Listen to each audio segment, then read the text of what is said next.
El 22 de enero entra en vigor el Tratado sobre la Prohibición de las Armas Nucleares. ¿En qué consiste y por qué es tan relevante? Hola, soy Carlos Umaña de la Asociación Internacional de Médicos para la Prevención de la Guerra Nuclear y de ICAN, la campaña internacional para abolir las armas nucleares. En julio de 2017, 122 países, una clara mayoría de la comunidad internacional, votaron en favor de adoptar en la ONU el Tratado sobre la Prohibición de las Armas Nucleares, el TPAN, uno de los hitos más importantes en la lucha por la abolición de estas armas.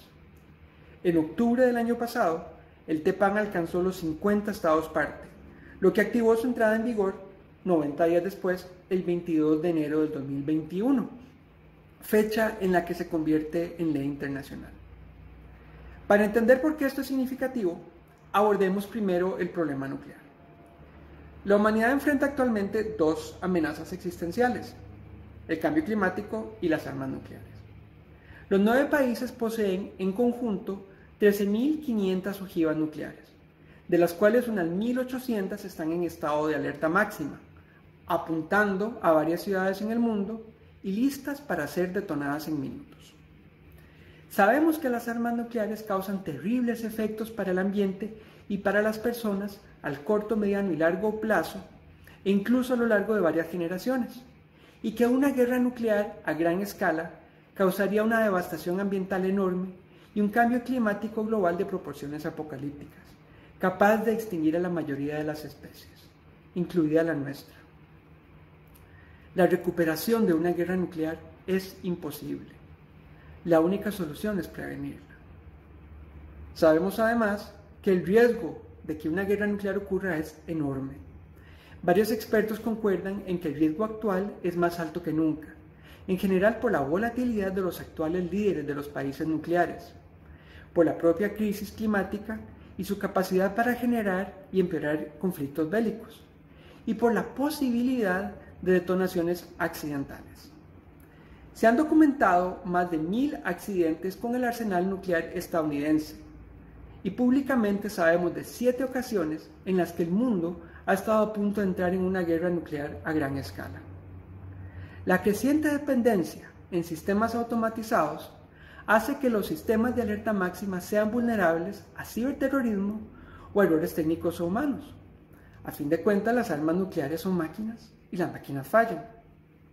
Y el riesgo es tal que varios expertos han afirmado que la guerra nuclear más probable será una accidental. Ahora bien, otra parte significativa del problema es la inversión nuclear. En el mundo, para el mantenimiento y la modernización de los arsenales nucleares, se invierte la cifra anual de 116.000 millones de dólares. Y esta inversión se mantiene aún en estos tiempos en los que gran parte de la población mundial está sufriendo por la escasez de recursos para enfrentar la pandemia de COVID-19. Está claro que tenemos en nuestras manos un problema que urge resolver y que históricamente no ha sido posible resolverlo. ¿Qué es lo que cambia con este tratado? Si actualmente el tratado no cuenta con el apoyo de ningún país con armas nucleares, ¿cómo es que podría funcionar? Bueno, primero que todo, el TPAN es un triunfo de la diplomacia internacional. Es el resultado del empoderamiento colectivo de los estados no nucleares y de que ellos hayan asumido un rol activo en el desarme nuclear, desafiando a los grandes poderíos económicos y militares del mundo. Esta iniciativa nace del entendimiento de que el problema nuclear es global, de que tiene consecuencias globales y por lo tanto su solución es colectiva y todos los países son partes interesadas, ya sea que tengan armas nucleares o no. Esta refrescante forma de hacer política, acuñada como la democratización del desarme nuclear, promueve la cooperación y fortalece el régimen multilateral, ingredientes indispensables para enfrentar los retos de la humanidad, tales como la crisis climática. El TPAN funciona estigmatizando las armas nucleares a través de su prohibición, una estrategia que ha demostrado ser efectiva y el proceso mediante el cual se han abolido todas las demás armas de destrucción masiva. Hablamos de las armas químicas, de las biológicas, de las minas terrestres y las municiones en Brasil. Hoy en día, consideraríamos impensable que un país se jactara de ser una potencia química o de que usara armas biológicas en sus doctrinas de seguridad.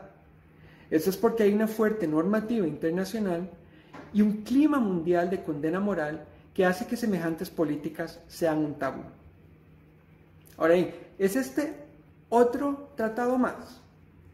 ¿Cómo funcionaría este tratado y cuál es la diferencia con los otros tratados nucleares que van y vienen? Es natural que haya cierto escepticismo a la hora de hablar de tratados cuando en los últimos años hemos visto que los líderes se han traído abajo tratados que costaron décadas de arduo trabajo diplomático. La gran diferencia está en que un tratado bilateral, es decir, uno entre dos partes, se lo trae abajo una de las partes y su integridad peligra en cada cambio de administración, mientras que un tratado multilateral, más bien, produce un cambio normativo que se fortalece con cada país que lo ratifique, y este cambio normativo se convierte en comportamiento internacional que lo terminan siguiendo incluso los países que no han firmado el tratado y que no están obligados oficialmente a cumplirlo.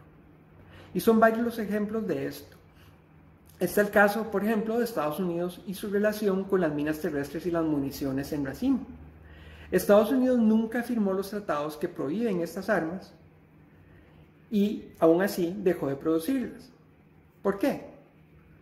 Porque con el clima de condena moral mundial que la prohibición generó en torno a ellas, se quedó sin compradores, sin inversores, y producirlas se volvió algo políticamente desfavorable. Y así es precisamente como ya está funcionando este tratado.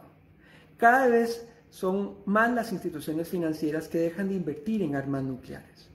Cada vez hay más países, y entre los países más ciudades y municipios que apoyan la prohibición de las armas nucleares.